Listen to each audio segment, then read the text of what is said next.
51. Oui. 3 à 4. Oui. Ô Dieu. Oh Dieu. Aie pitié de moi. Oui. Dans ta bonté. Oui. Selon ta grande miséricorde. Oui. Efface mes transgressions. Efface mes transgressions. Donc David se rappelle qu'il a pratiqué des transgressions. Continue. Lave-moi complètement de mon iniquité. Ah, il y a encore un autre mot qui sort. L'iniquité. C'est quoi l'iniquité?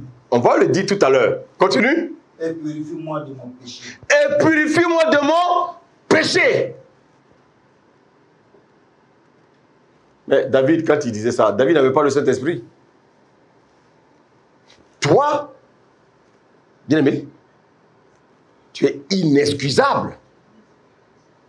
Pourquoi? Parce que tu as le Saint-Esprit et tu ne laisses pas le Saint-Esprit travailler dans ta vie. Alléluia. Donc ici, il y a trois notions. On parle du péché, on parle, bien-aimé, des transgressions et on parle de l'iniquité. Alors, prenons Galates 5, 21. Galates 5, verset 21.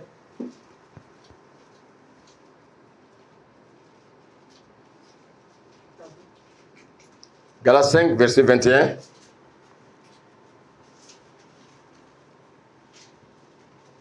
Est-ce que les enfants de Dieu sont là ce matin? Amen. Les enfants de Dieu sont là ce matin? Amen. On y va? Galates 5, 21. Oui, écoutez ce que le Seigneur dit. L'envie. Oui. L'ivrognerie. L'envie, c'est quoi? C'est la convoitise. On est là, on est envieux. Alléluia. Alléluia. Amen. Je suis allé chez monsieur Patience, j'arrive chez lui. Il a acheté une nouvelle voiture. Quand je rentre chez moi, ouais, mon cœur bat partout. Mon cœur bat. Ah, mais pourquoi il a acheté une nouvelle voiture et moi? Et subitement, ma voiture devient vieille. Et maintenant, toutes mes prières, Seigneur, donne-moi une nouvelle voiture, donne-moi une nouvelle voiture. Ça, c'est de la sorcellerie. Dieu n'aime pas ces choses-là. On continue? L'ivrognerie. Oui, continue? Les excès de table. Oui. Et les choses semblables.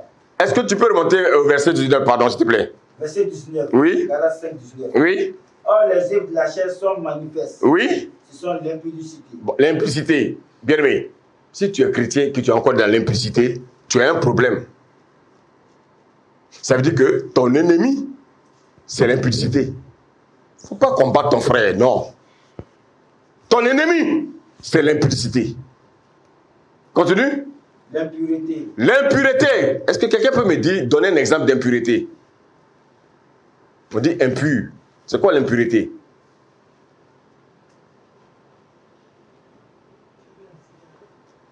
Est-ce que la cigarette, c'est pas impur? Les gens qui passent leur temps à fumer, c'est pas impur? Quand on dit qu'il y a un démon derrière la nicotine, il y en a qui discutent. C'est-à-dire qu'en fait, tu deviens esclave de la cigarette. Ça veut dire qu'en fait, la cigarette est ton ennemi. Alléluia. Amen. La drogue, c'est impur. Donc, toi qui passes ton temps à sniffer, ou bien à fumer, ton ennemi, c'est la drogue. Ton ennemi, ce n'est pas ton frère. Ton ennemi, ce n'est pas ton semblable. Ton ennemi, c'est la drogue. On continue? La dissolution. La dissolution. Quelqu'un qui est dissolu. Quelqu'un qui est dissolu, vous savez ce qu'il fait? C'est quelqu'un qui passe son temps à regarder la pornographie. Il est dissolu. La masturbation. Quelqu'un qui se masturbe, il est dissolu. Oh, quelqu'un me suit ce matin? Et ces choses sont graves. Parce que ces trucs, ça attire dans votre vie les démons. Tu n'es pas encore marié. Sois patient et sois patiente. Sinon, les démons vont contrôler ta vie. Pas de rapport sexuel avant le mariage. Est-ce qu'on peut continuer la lecture? Verset 20. L'idolâtrie. L'idolâtrie, c'est quoi l'idolâtrie? Donnez-moi simplement un exemple d'idolâtrie.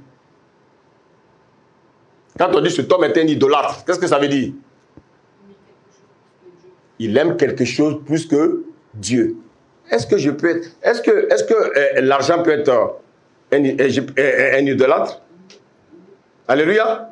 Le fait d'aimer l'argent devient mon Dieu. Est-ce que le portable peut être mon Dieu? Les jeunes répondent. Est-ce que le portable peut être mon Dieu?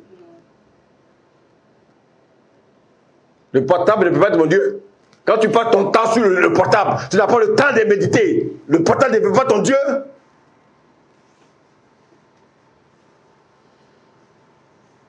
Tu passes combien de temps sur le portable? Le portable aujourd'hui domine la vie des jeunes. Même dans les toilettes, le jeune a son portable.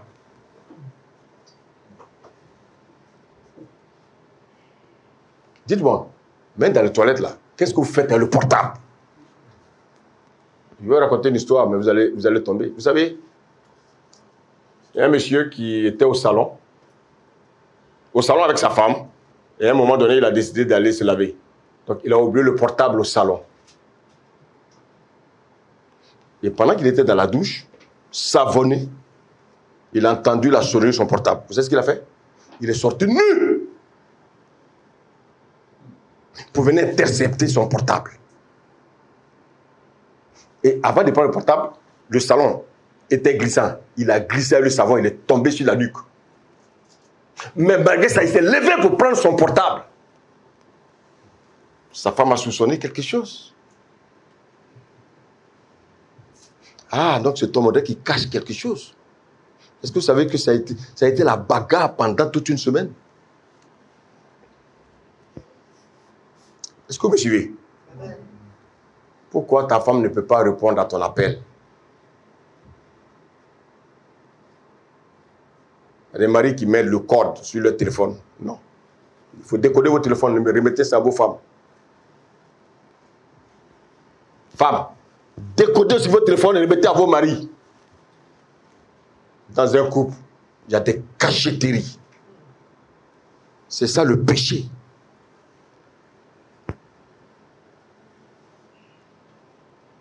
Un coup de fil, il sort de la douche tout nu. Parce que sa femme va voir ses secrets. Oh, est-ce que je me fais comprendre ce matin? Vous voyez combien de fois nous-mêmes nous détruisons notre vie de couple. C'est des petits éléments qui détruisent notre couple. Serviteur, tu peux continuer à lire? La magie.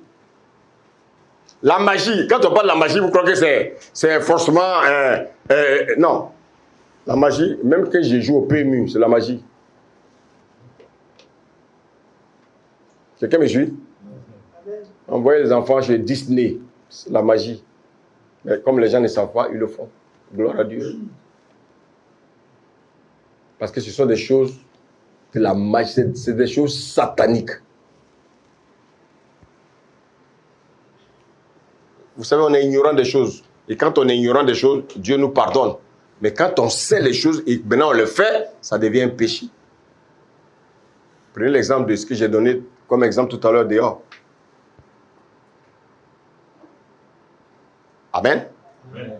Si, comment on appelle ça, toucher un mur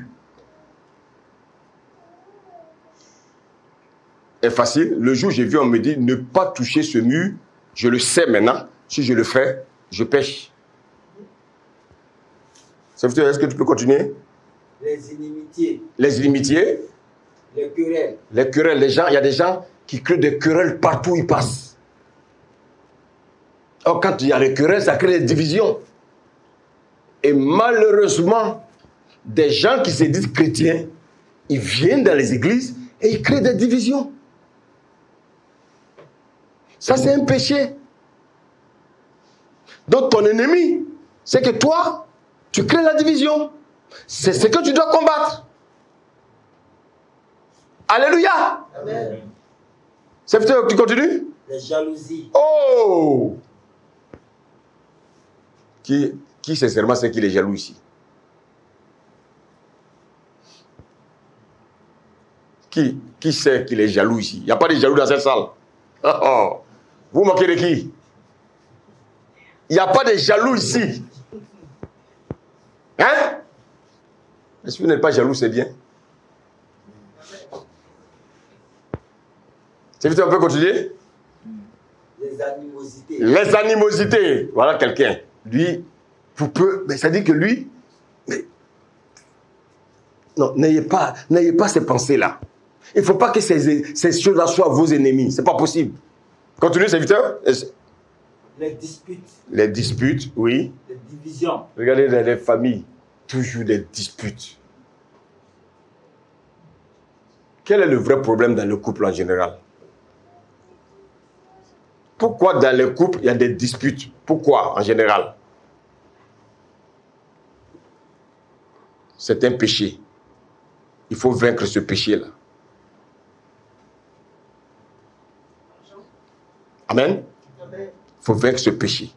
Les disputes, ça détruit les familles, ça détruit le couple. Si tu es une femme, tu aimes les disputes, il faut arrêter ça. Si tu es un homme, tu aimes les disputes, il faut arrêter ça. Donc en fait, ton premier ennemi, ce n'est pas autre chose. Ton premier ennemi, c'est les disputes. On cherche des ennemis partout là sur la terre. On cherche des ennemis dans nos familles, alors que nos propres ennemis vivent avec nous. Est-ce qu'on peut continuer la lecture? Les divisions. Les divisions, on en a parlé. Il y a des gens, leur travail, même dans les familles, il y a des gens qui vont diviser les familles. Oh, quelqu'un me suit? Je vous pose la question. Mon meilleur ami, si je vois sa femme le tromper, qu'est-ce que je fais? Je lui dis.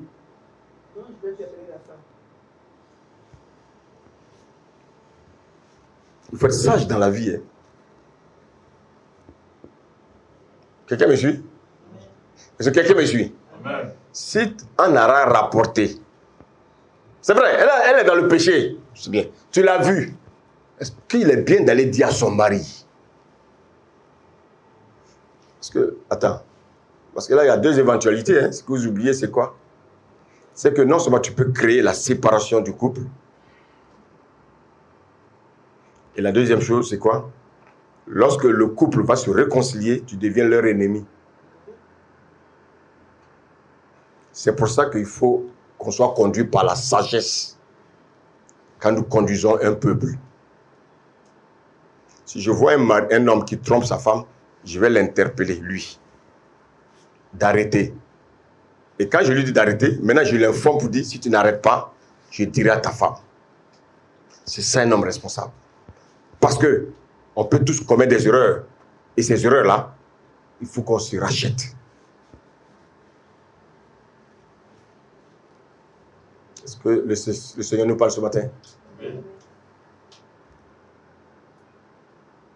Maintenant, si j'ai mon frère qui vole la sauce dans le frigo, et le lendemain, on pose la question, qui a volé? Qu'est-ce que je fais?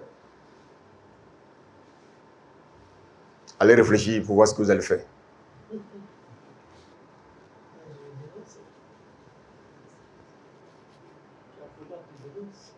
Tu as volé la sauce, tu as volé la viande, et on va nous accuser, nous tous. Je vais te dénoncer parce que je vais t'aider. Vous voyez, c'est là que... Vous voyez, la Bible dit, quand vous lisez le livre je crois que c'est un livre de Samuel, ou bien le livre des rois, il est question d'une femme qui a tué son enfant. Alléluia. Pendant qu'elle dormait, il y a une qui a tué son enfant, et la nuit, elle a échangé les bébés. Alléluia. Amen. Maintenant, il fallait trancher. Le roi, qu'est-ce qu'il va faire? Il va dire, bon, envoyez-moi un couteau. Mais la femme qui avait son enfant là, elle a dit, non. Il faut donner l'enfant à l'autre. Et l'autre, qu'est-ce qu'elle va dire? Qu'on coupe l'enfant. Ah, c'est là qu'on a pu comprendre à qui appartient l'enfant. C'est ça, l'esprit de sagesse. Et aussi l'esprit de discernement.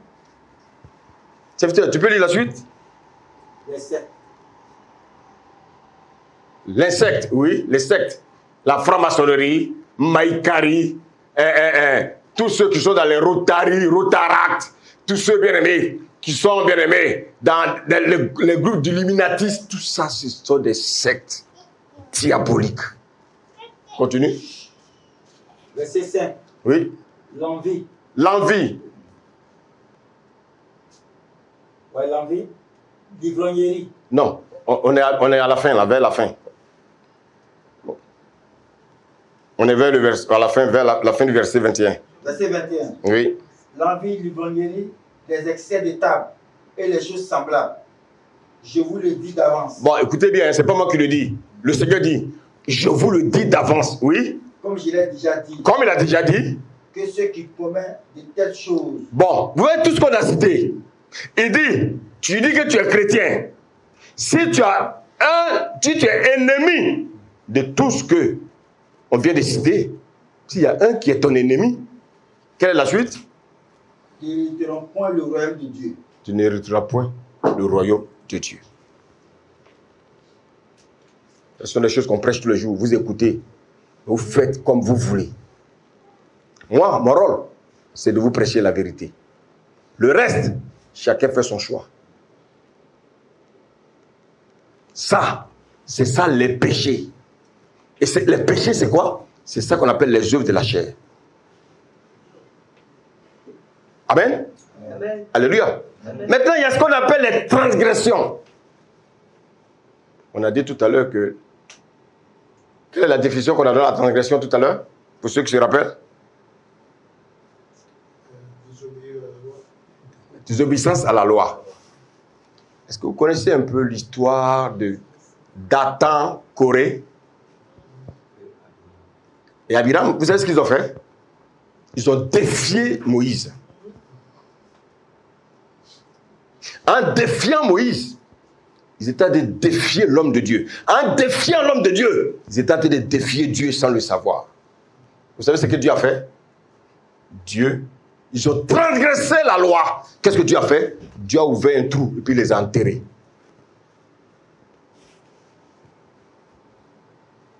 En fait, vous voyez que même dans la nouvelle alliance, Dieu continue. C'est le même Dieu. Rappelez-vous ce qu'il a fait à Ananias et Saphira, qui ont transgressé la loi.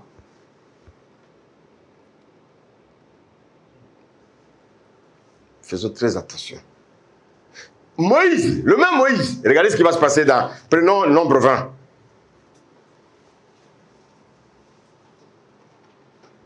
Nombre 20.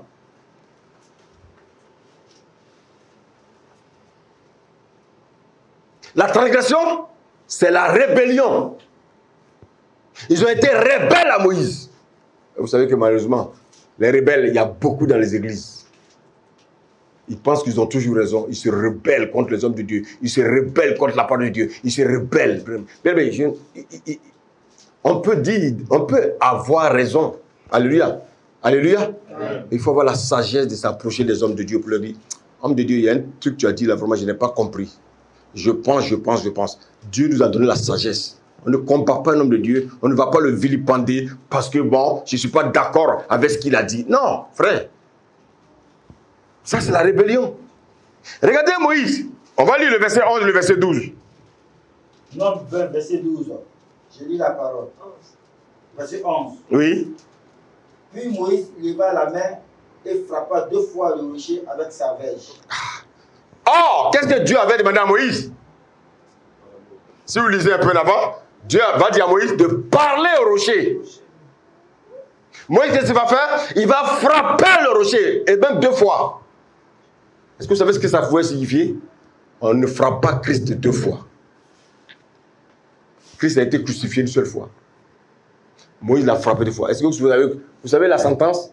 Moïse n'est pas rentré à Canaan. Moïse n'a pas été sauvé. Il n'est pas rentré à Canaan. Frère, ne croyez pas que parce qu'on est derrière la chair, on est sauvé. Hein? C'est un travail difficile qu'on fait là. Et si on ne le fait pas, on va rendre des comptes à Dieu.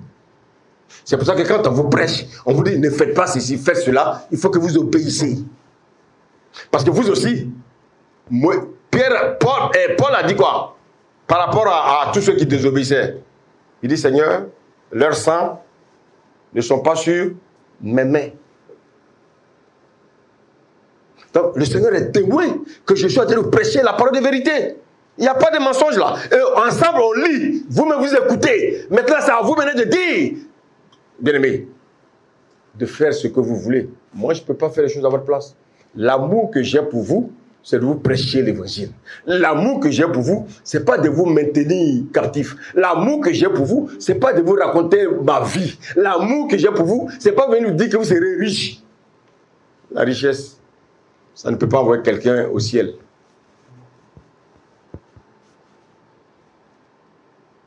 Alléluia. Amen. C'est l'obéissance à la parole qui va vous amener au ciel.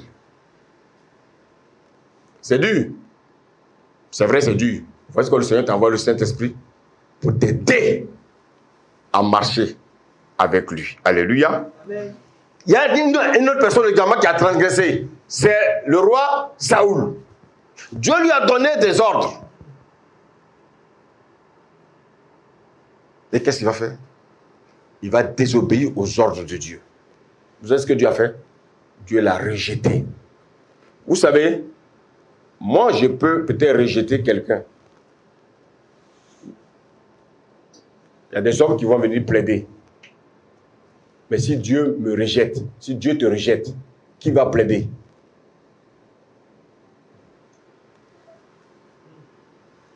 Qui va plaider en ta faveur? Alléluia. Maintenant, parlons de l'iniquité. C'est quoi l'iniquité? En fait, l'iniquité, c'est pas comme les transgressions. Alléluia. Amen. Vous savez, les péchés et les transgressions, ce sont des actes qui sont isolés. Amen. Mais l'iniquité,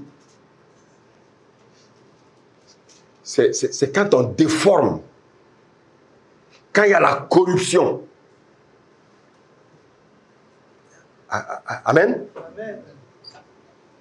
En fait, l'iniquité, c'est quoi? C'est un état. Est-ce que je me fais comprendre? Amen. Quand on parle d'iniquité, c'est un état. Regardez. Quand on parle, par exemple, des blessures, les blessures, c'est quoi? Les blessures, il y a le traumatisme. La personne a un trauma. C'est comme s'il y avait une déficience. Et c'est souvent qui est lié à l'enfance. Alléluia. Alléluia. Amen. Et les blessures dans la vie d'un homme, c'est là que l'iniquité vient se planter. C'est là que l'iniquité vient s'enraciner. Alléluia. Alléluia. Amen. Une blessure intérieure, c'est une puissance de destruction pour l'homme. Quand vous voyez des personnes qui ont des blessures, alléluia, regardez un enfant qui est blessé dès son bas âge, il va grandir avec. Il va grandir avec la blessure. Il va grandir avec la blessure. Mais plus il grandit, l'iniquité s'accroît. Est-ce que je me fais comprendre? Amen. Et qu'est-ce que ça va faire? Ça va corrompre ses pensées. Ça va corrompre ses sentiments. Tu vas voir que cet enfant, il a un autre regard envers les femmes. Si c'est une fille, elle aura le regard, un autre regard envers les hommes. Et tu vois, ça devient maladif. Et ça devient même chronique. Il faut intervenir. Amen. Amen. Quelqu'un qui a reçu un enseignement tordu, même quand tu lui enseignes la vérité, il ne veut pas de cette vérité. Il veut s'appuyer sur le mensonge qu'il a entendu. Et le problème, c'est quoi? Ces personnes-là vont d'église en église. Ils vont d'église en église parce qu'il y a une chose qu'ils veulent entendre, alors que ça ne vient pas de Dieu, mais ils veulent qu'on leur dise ça pour leur faire plaisir.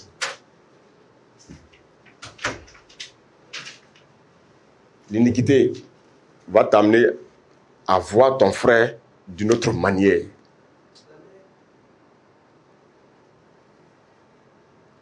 Tu vas te faire des points de fixation. Alléluia. Alléluia. Et tu seras addict à des choses. Et vous voyez que ça se construit parce qu'il y a eu la racine quelque part. Mais ce qui est grave, c'est que quand ça ouvre une porte, les démons maintenant viennent s'asseoir. C'est pour ça dans vos structures, tous ceux que vous accompagnez en général, ils ont des démons qui contrôlent leur vie.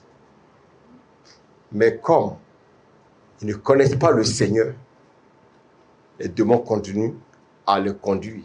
Ils les envoient, ils les amènent à être des violents. Ils les amènent à commettre même bien des choses abominables. Pourquoi? Parce que ils ont l'iniquité en eux. Alléluia. Amen. Maintenant, bien aimé, il y a ce qu'on appelle aussi la nature pécheresse. On en a déjà parlé, qui est installée en l'homme. Et c'est à travers ça que l'ennemi aussi travaille. Le vieil homme, lui, il utilise le péché pour nous conduire. Quelqu'un me suit ce matin? Amen. Amen. Amen. Alléluia. Amen. Le péché s'est installé dans notre nature. Qu'est-ce que nous devons faire? En tant que chrétiens, qu'est-ce que nous devons faire par rapport à ces choses? Mais il y a un homme qui a compris ces choses-là. Aujourd'hui, je vais commencer et puis je vais terminer une prochaine fois. Je veux parler de Paul. Prenons Romains 7.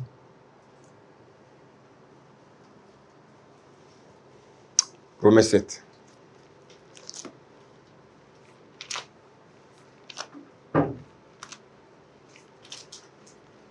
Romains 7. On va lire le verset 14, s'il vous plaît.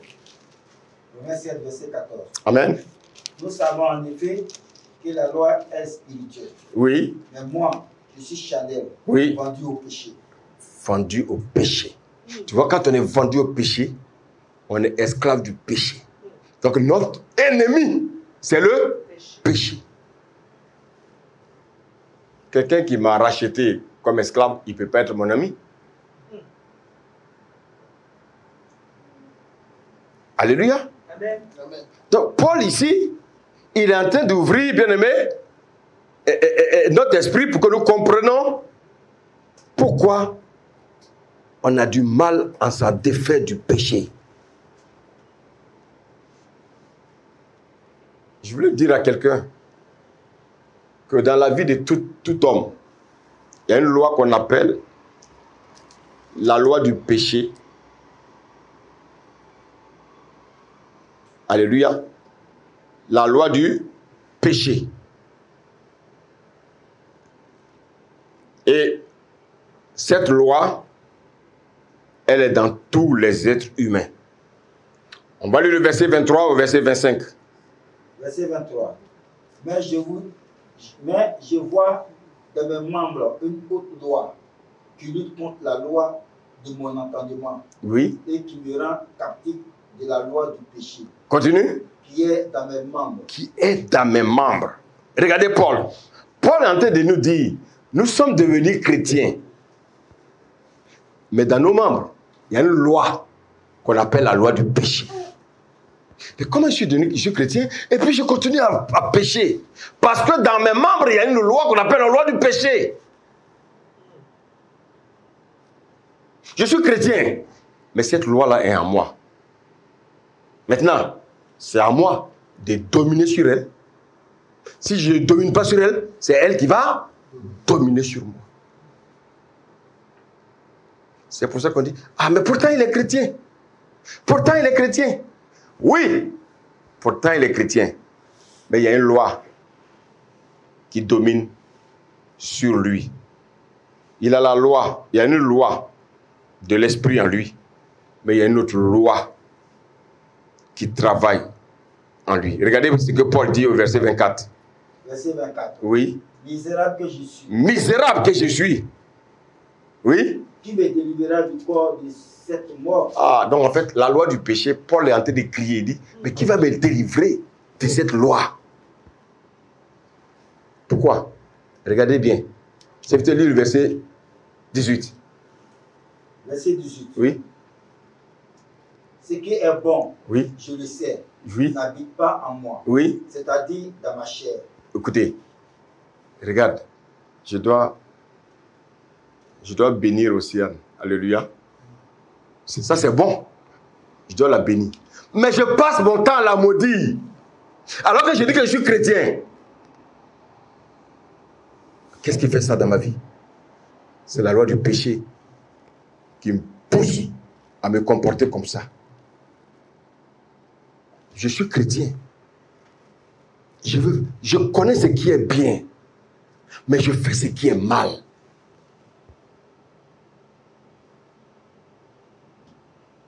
Est-ce que quelqu'un me suit ce matin? Quelqu'un me suit ce matin? Je sais ce qui est bien, mais tout ce que je fais est mauvais. Je fais du mal aux gens qui sont en face de moi.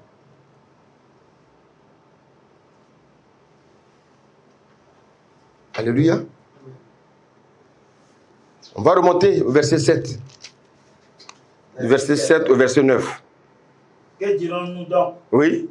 La loi est-elle péché? Loin de là. Mais je n'ai connu le péché que par la loi. Je n'ai connu le péché que par la loi. Vous savez ce que fait la loi du péché? Elle travaille dans nos pensées. Elle nous fait poser des actes.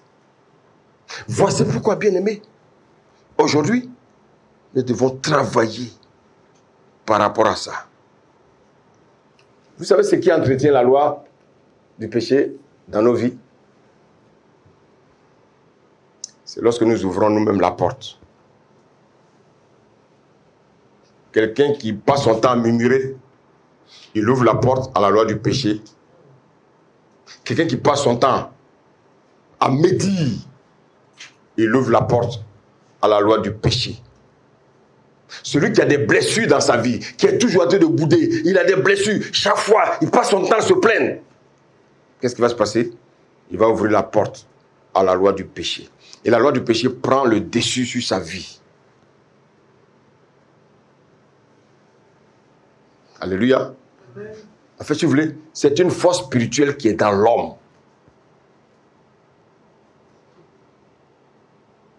Comment on va le vaincre? On verra ça la prochaine fois. Mais aujourd'hui, il faut que vous compreniez que, mais pourquoi je veux faire le bien, mais c'est comme à moi, il y a quelque chose qui m'empêche de faire le bien. Regardez ce que nous dit le verset 17. Verset 17. Et maintenant, ce n'est plus moi qui le fais, mais c'est le péché qui habite en moi. Donc en fait, vous voyez, donc mon ennemi, c'est le péché. Je veux faire du bien, mais c'est le péché qui me pousse.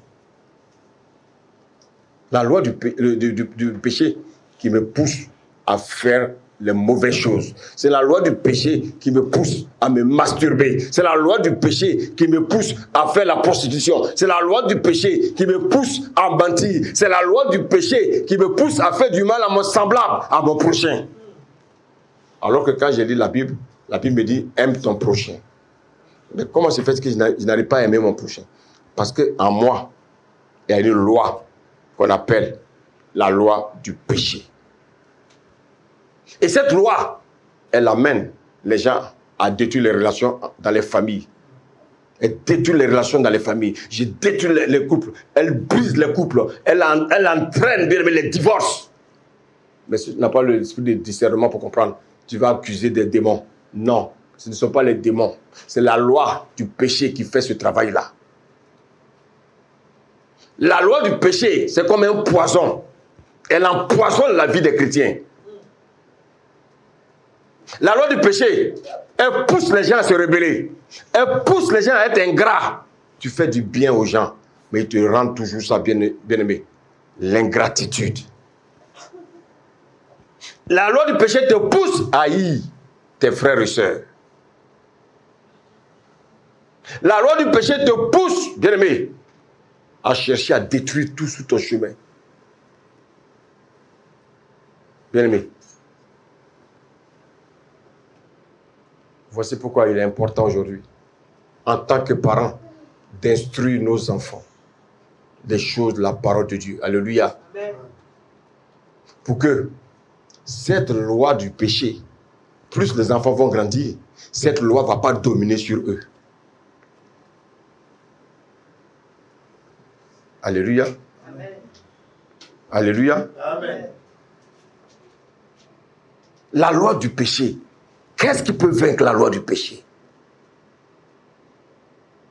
Nous allons voir ça la prochaine fois. Mais je voulais que vraiment tu retiennes que comment se fait-il? Tu as reçu le Saint-Esprit, tu es même baptisé, mais tu ne fais que faire des mauvaises choses.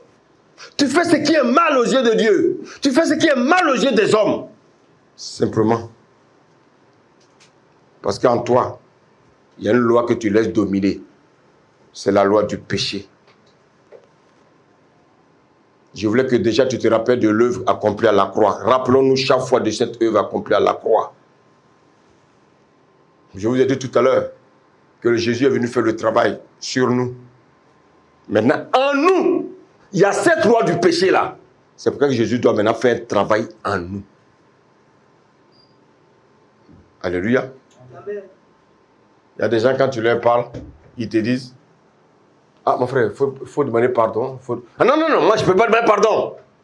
Pourquoi? Parce que la loi du péché domine plus que la loi de son entendement. Alléluia. Amen. On lui dit simplement: ta maladie, il faut simplement pardonner puis tu vas guérir. Mais comme la loi du péché domine, il préfère garder sa maladie. Il y en a même qui disent ma maladie. Quand tu dis ma maladie et tu veux guérir, non. Il faut dire la maladie qui me fatigue. Alléluia. Amen. Alléluia. Amen. La loi du péché, c'est elle qui fatigue les chrétiens. On est toujours en train d'accuser les démons par ici, les démons par là, les démons par ici, les démons par là. Frère, ce n'est pas une affaire des démons. C'est une affaire de la loi du péché qui règne dans tes membres. Alléluia. Amen. Alléluia. Amen. La loi du péché qui règne dans les membres des hommes, chrétiens ou pas chrétiens, cette loi-là est là. Qu'est-ce que le Seigneur va faire? Qu'est-ce que tu dois savoir pour que cette loi du péché-là ne puisse plus régner dans ta vie? Paul a eu cette révélation. Et c'est ce qu'on va développer la prochaine fois.